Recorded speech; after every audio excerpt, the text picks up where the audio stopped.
Welcome to our deep dive into the world of Dr. Jordan Peterson. A fascinating figure for sure. You've given us a really interesting mix of sources for this one. Yeah, we've got excerpts from his book, 12 Rules for Life, Okay. and some pretty thought-provoking academic papers as well. So what's our mission for this deep dive?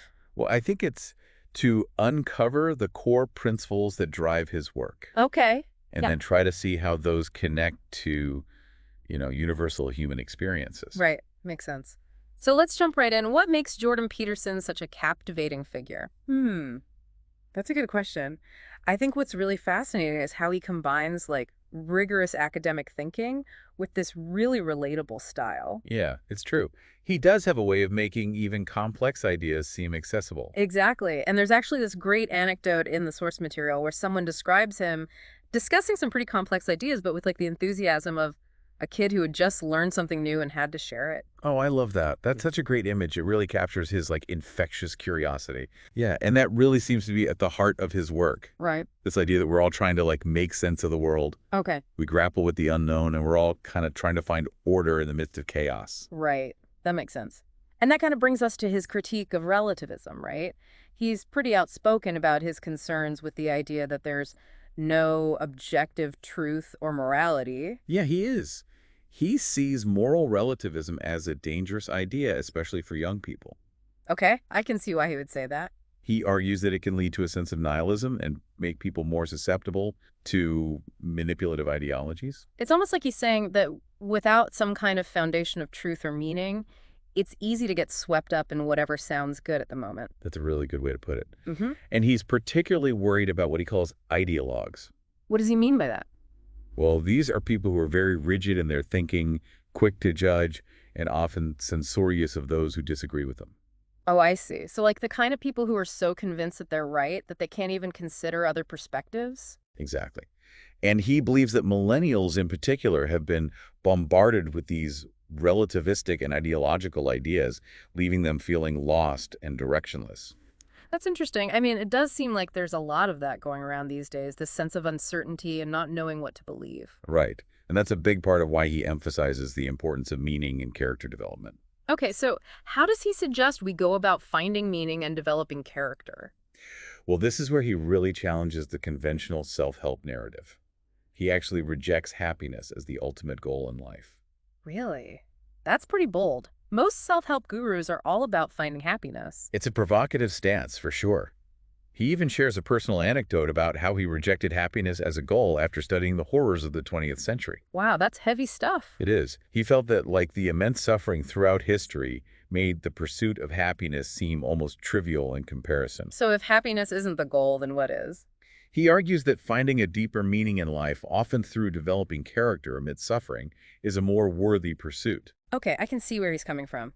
It's about facing challenges head-on and striving for personal growth even when it's difficult. Exactly. And this is where his famous lobster analogy comes in. The lobster analogy. Okay, I'm intrigued. Tell me more. Well, he uses lobsters to explain human behavior. Wait, really? Lobsters? That seems like a bit of a stretch. It might seem strange at first, but it's a surprisingly insightful analogy.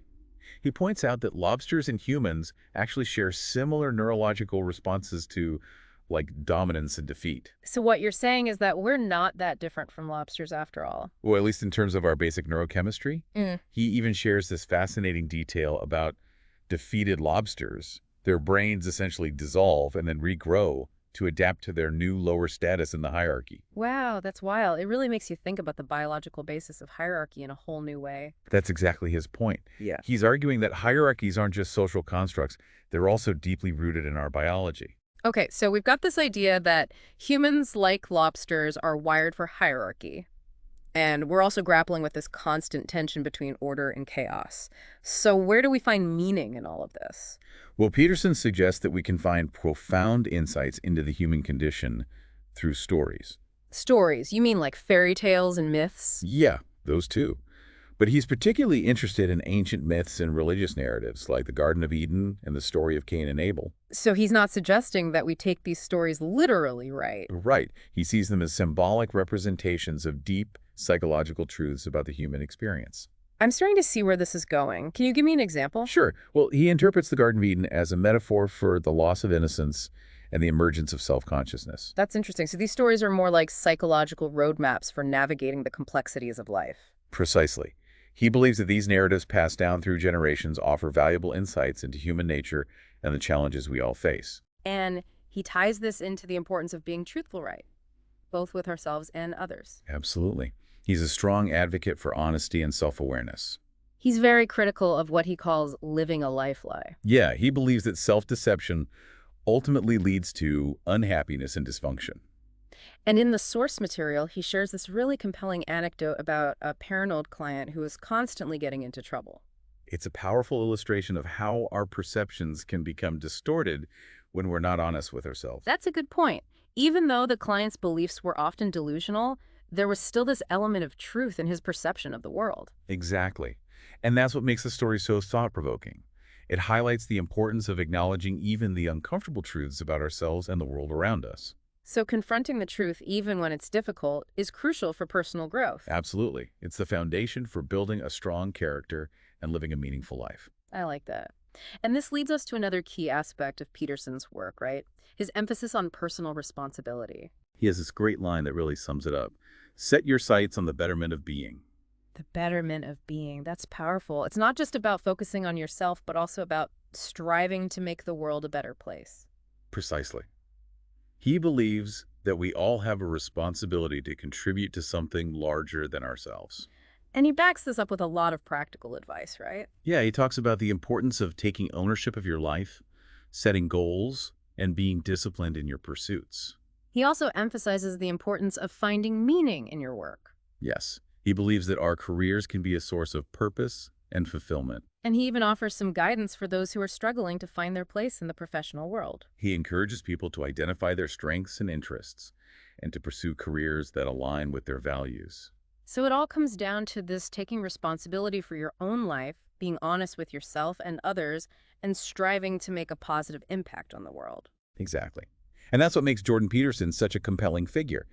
He's not afraid to tackle the big questions, and he offers a framework for thinking about them in a way that can be both challenging and empowering. Well, we've definitely covered a lot of ground in this first part of our deep dive. We've explored Peterson's views on meaning, character development, and the importance of truth.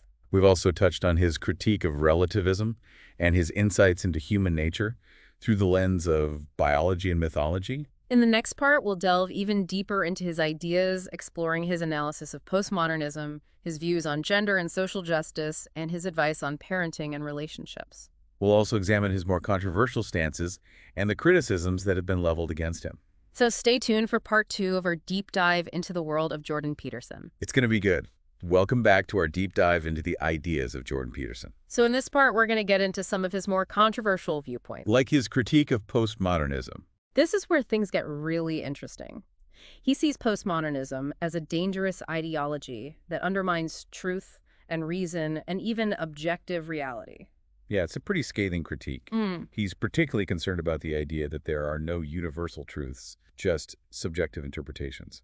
And he argues that this kind of thinking can lead to a culture of nihilism and resentment. Right. It's like if nothing is objectively true or good, then what's the point of anything? And he sees this playing out in some of the debates around gender and social justice. Yeah, Peterson is a vocal critic of the idea that gender is purely a social construct. He argues that biology plays a significant role in shaping gender identity.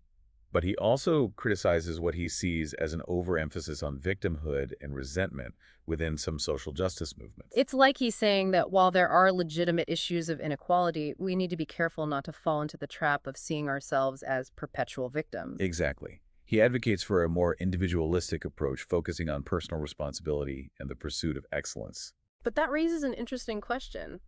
How does this emphasis on individual responsibility square with his lobster analogy? It's a good question.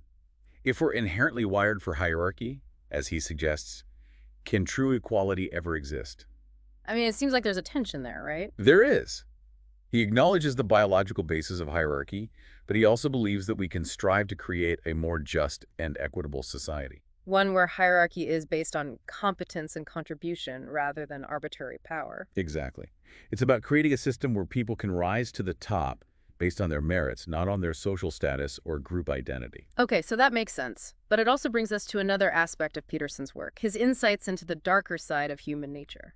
He argues that we all have a capacity for evil, and that understanding our own shadow side is crucial for living an ethical life. It's like he's saying that we need to confront the darkness within ourselves before we can truly be good. Exactly.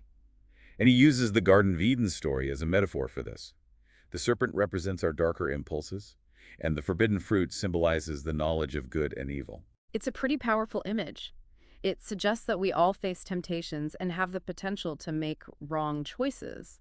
But he also believes in the possibility of redemption, that we can learn from our mistakes and strive to be better. So it's not about denying our capacity for evil, but about acknowledging it and choosing to do good instead. Right. It's about integrating our shadow side into our personality and using it as a source of strength rather than letting it control us. And this idea of striving for our highest ideals ties into his emphasis on humility. Absolutely. He sees humility as a virtue that allows us to learn from our mistakes and be open to new ideas. It's the opposite of arrogance, which he sees as a form of blindness that prevents us from seeing the world clearly. Exactly. And this applies to all aspects of life, including parenting. Oh, yeah. Peterson has some pretty strong views on parenting. He's a strong advocate for setting clear boundaries for children. He even uses this funny anecdote about his own son, whom he affectionately refers to as a little monster, to illustrate the importance of discipline and structure. He believes that children need limits in order to thrive. and that parents have a responsibility to guide them towards developing a strong character. He compares it to the way we train domesticated animals. We love them, but we also set boundaries for their own good. It's about finding that balance between love and discipline, making sure that your kids feel loved and supported while also teaching them how to behave responsibly. And this extends beyond the parent-child relationship to all of our interactions with others. So it's about being honest and having integrity in all of our dealings. Exactly. He argues that a society built on lies and deception is ultimately unsustainable. And he's particularly critical of ideologies that distort reality to fit a predetermined narrative. Whether it's political extremism or utopian fantasies, he believes that we need to be grounded in truth and reason if we want to create a better world. And that brings us back to his views on finding meaning in our work. He encourages people to identify their strengths and interests and to pursue careers that align with their values. He believes that work can be a source of purpose and fulfillment. But he also acknowledges that it can be a source of stress and frustration. He offers some practical advice for navigating the challenges of the modern workplace. Like setting boundaries, managing expectations, and finding ways to connect with your work on a deeper level. Exactly. It's about finding that sweet spot where you're challenged and engaged, but not overwhelmed or burnt out. And he stresses the importance of contributing to something larger than yourself. Whether it's through your work, your relationships, or your community involvement. It's about finding a sense of purpose and meaning in the things that you do. And that's what makes Peterson's work so compelling. He's not just offering abstract theories. He's providing a framework for living a more meaningful and fulfilling life. Well said. Yeah. So we've covered a lot of ground in this second part of our deep dive.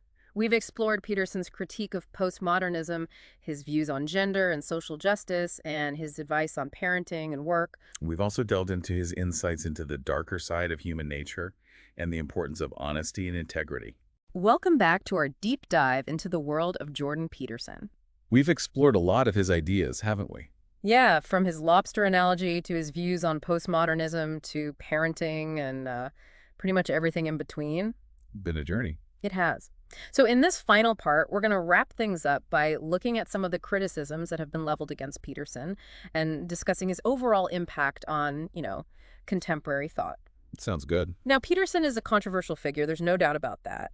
His views have sparked some pretty intense debates, and he's been accused of everything from being alt-right to being a misogynist. Yeah, he definitely has his critics. So it's important to acknowledge that not everyone agrees with his perspectives and that some people find his views to be problematic. Right. And I think it's important to engage with those criticisms thoughtfully. Absolutely. Yeah. So what are some of the main criticisms that have been leveled against Peterson? Well, one of the most common ones is that he oversimplifies complex issues.